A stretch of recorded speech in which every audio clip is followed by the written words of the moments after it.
అంటే ఏపీలో కానీ తెలంగాణలో కానీ 2025లో ఎవరైతే ఇంటర్ ఎగ్జామ్స్ రాసి మేము బయట స్టేట్స్కి వెళ్ళి చదవాలి అని అనుకుంటున్నారో వాళ్ళ కోసం ఈ వీడియో అయితే చాలా యూజ్ అవుతుంది అనమాట.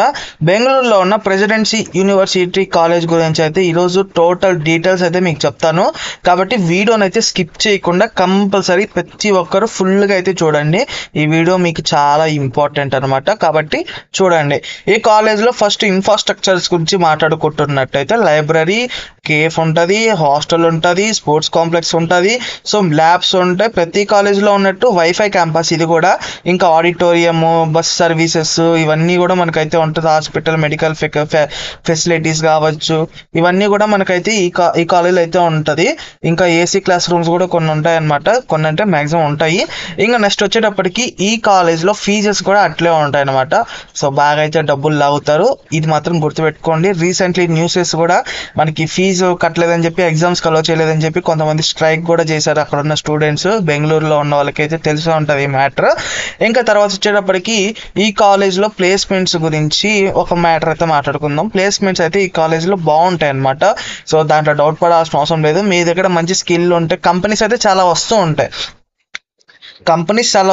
కాకపోతే మీ దగ్గర మంచి స్కిల్ అయితే ఉండాలి. మీరు మంచిగా ప్రిపేర్ అయ్యి స్కిల్స్ మీరు పెంచుకుంటే ఆటోమేటిక్గా మీకు ఇక్కడ జాబ్ అయితే వస్తుంది. ఎందుకంటే ఆపర్చునిటీస్ అనేవి చాలా వస్తాయి. మీకు ఎలిజిబిలిటీ వస్తే, అంటే మీరు బీటెక్లో బ్యాక్లాగ్స్ అవి పెట్టుకోకుండా మంచిగా వచ్చేస్తే మీకు ప్లేస్మెంట్ కంపెనీస్ అయితే రిక్రూటర్స్ చేసుకోవడానికి చాలా కంపెనీస్ అయితే వస్తూ ఉంటాయి అనమాట. సో మీరు దాంట్లో ఏదో ఒక దాంట్లో సెలెక్ట్ అయ్యి హ్యాపీగా జాబ్ అయితే చేసుకోవచ్చు. ఈ కాలేజీలకు ఉన్న పార్ట్నర్స్ ఒకసారి చూద్దాం మనకి. సో ఇక్కడ చూడొచ్చు, పెద్ద పెద్ద డెల్టా ఎక్స్ కావచ్చు, అలాగే ఈవై కావచ్చు, ఎంపవర్, ఇవన్నీ ఇంటర్నేషనల్ కంపెనీస్ కూడా కొన్ని అయితే ఉన్నాయి ఇక్కడ. సో అవి కూడా మనం చూసుకోవాల్సిన విషయమే. ఇంకా ఇక్కడ కంపెనీస్ కూడా మనకి చాలా అయితే ఉన్నాయి. సాఫ్ట్వేర్ కంపెనీస్ చాలా అయితే ఉన్నాయి. ఒక్కసారి చూడండి. హెచ్సిఎల్ టెక్, అలాగే మనకి టాటా ఉంది, టీసీఎస్ టాటా ఉంది, అసెంజర్ ఉంది, మనకి సిజిఐ ఉంది, మళ్ళీ సిఐఈఎల్ ఉంది, డెలాయిట్ ఉంది, మళ్ళీ ఫెడెక్స్ ఉంది, జ్ఞాన్పేక్ట్ ఉంది, హెచ్డిఎఫ్సి ఉంది, డిహెచ్ఎల్ ఉంది. ఇలా మనకి చాలా కంపెనీస్ అయితే ఈ కాలేజ్కి, వాల్మార్ట్ కూడా మనకు తెలుసు, వాల్మార్ట్ ఉంది. ఇలా పెద్ద పెద్ద కంపెనీస్ కూడా ఈ కాలేజ్కి వచ్చి స్టూడెంట్స్ని అయితే సెలెక్ట్ చేసుకుంటూ ఉన్నారనమాట. కాబట్టి మీరు చేయాల్సిన పని ఏంటి అంటే, కాలేజ్లో జాయిన్ అయిపోతే జాబ్ వచ్చేస్తుందా అంటే 100% రాదు. అది బాగా గుర్తుపెట్టుకోవాల్సిన విషయం. నౌవేడేస్ మీ దగ్గర స్కిల్ ఉంటేనే జాబ్ వస్తుంది. ఫిక్స్ అయిపోండి. మీ దగ్గర స్కిల్ ఉంటేనే జాబ్ వస్తుంది, otherwise no job. So BTech చేసి తర్వాత ఇంకేదైనా కోర్స్ చేయాల్సి వస్తుంది. మీరు ఎంత పెద్ద కాలేజ్లో చదివినా మీకు దగ్గర స్కిల్ అయితే కంపల్సరీ ఉండాలి. ఇంకా అకాడమిక్స్లోకి వచ్చేద్దాము. అకాడమిక్స్లో మనకు కావాల్సినవి ఏంటి? కంప్యూటర్ సైన్స్ అండ్ ఇంజనీరింగ్, ఇవన్నీ మీకు కావాలన్నమాట.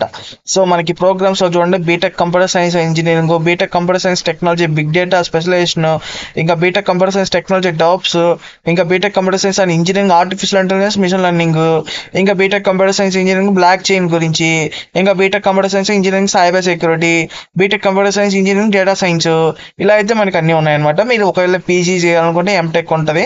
సో ఎంటెక్లో కూడా మీరు జాయిన్ అవ్వచ్చు. MTech computer science and engineering artificial intelligence కూడా ఉంటుంది. MTech computer science engineering data science కూడా ఉంటుంది అనమాట. సో ఇవన్నీ కూడా మీకు మంచి మంచి కోర్సెస్ అనమాట.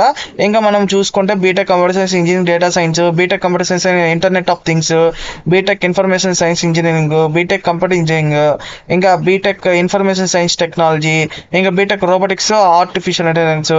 సో ఇవన్నీ అయితే ఉన్నాయన్నమాట. కాబట్టి మీకు ఏ ప్రాబ్లం అయితే లేదు. ఇక్కడ మనకి చాలా కోర్సెస్ అయితే ఉంటాయి. సో మీకు ఏది నచ్చితే అది దాంట్లో అయితే జాయిన్ అవ్వండి. మ్యాక్సిమం మన వాళ్ళంతా మనకి ఆంధ్ర కానీ తెలంగాణ కానీ మ్యాక్సిమం డబ్బుగా మేనేజ్మెంట్ కోటాలోనే ఈ కాలేజీలో అయితే జాయిన్ అవుతూ ఉంటారు. కాబట్టి డబ్బులు అయితే బాగా పిండుతారు, ఇది మాత్రం గుర్తుపెట్టుకోండి. ఒకవేళ మీరు ఫీజు కట్టకపోతే మిమ్మల్ని ఇబ్బంది కూడా పెడతారని టాక్ అనమాట బయట కూడా. కాబట్టి ఇవన్నీ ఆలోచించుకొని మీకు ఓకే, మీకు ఈ కాలేజ్ చేస్తేనే జాబ్ వస్తుంది అని నేను చెప్పట్లేదు, ఓకేనా? ఫస్ట్ థింగ్ అది గుర్తుపెట్టుకోండి.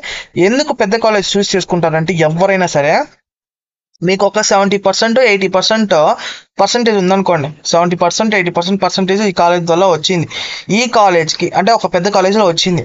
అప్పుడు ఏంటి, ఇక్కడ కంపెనీస్ మనకి ప్లేస్మెంట్స్లో చూసుకుంటే ఇక్కడ కంపెనీస్ కనిపిస్తున్నాయి కదా. ఇలాంటి పెద్ద పెద్ద కంపెనీస్ అయితే ఆ కాలేజ్కి వస్తుంది. ఆ కాలేజ్కి రావడం వల్ల ఏమవుతుంది, ఆపర్చునిటీస్ అనేవి ఎక్కువ ఉంటాయి. సో మీకు కాంపిటీషన్ తక్కువ ఉంటుంది, ఆపర్చునిటీస్ ఎక్కువ ఉంటాయి.